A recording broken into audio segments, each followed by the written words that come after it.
كان لازم بقى نطلع بفضيحه من الملعب بتاعنا، كان لازم بالاداء اللي احنا بنعمله ده، رغم ان الشوط الاول كان ممكن يخلص عادي، عادي خالص، ممكن يخلص كده ويبقى فيه اجوان والماتش نرتاح منه ونكسب، نطلع من الشوط الاول 3-0 وخلاص ونبقى الدنيا معانا تمام وندافع بقى وكل حاجه. بس لا، ازاي؟ احنا لازم نعك، لازم نضيع، لازم نخرب الدنيا، لازم يبقى في حرق الدم. ما كل اللي احنا كنا بنقول عليه ما كانش بيحصل، فهو لازم بيترتب عليه كده. وهادي رياض ده مين؟ هادي رياض ده انت ما حصلتش رياض المنفلوطي، ما حصلتوش يا اسطى. انت بتعمل ايه يا عم؟ وحد يعمل تاكلينج كده؟ والجون الاول اللي دخل فينا كان داخل غلط منك وسرحان وتوهان وبالعمري ومش بالعمري. انا جبت اخري.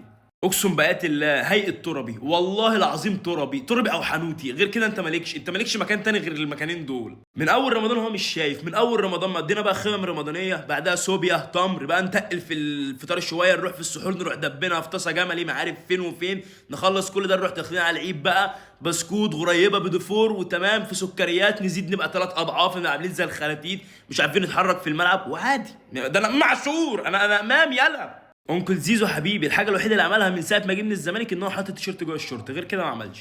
الفتره الاخيره كلها اللي شايل الفريق هو ده، مفيش حد تاني في الفريق غير تريزيجيه، وشكرا على كده.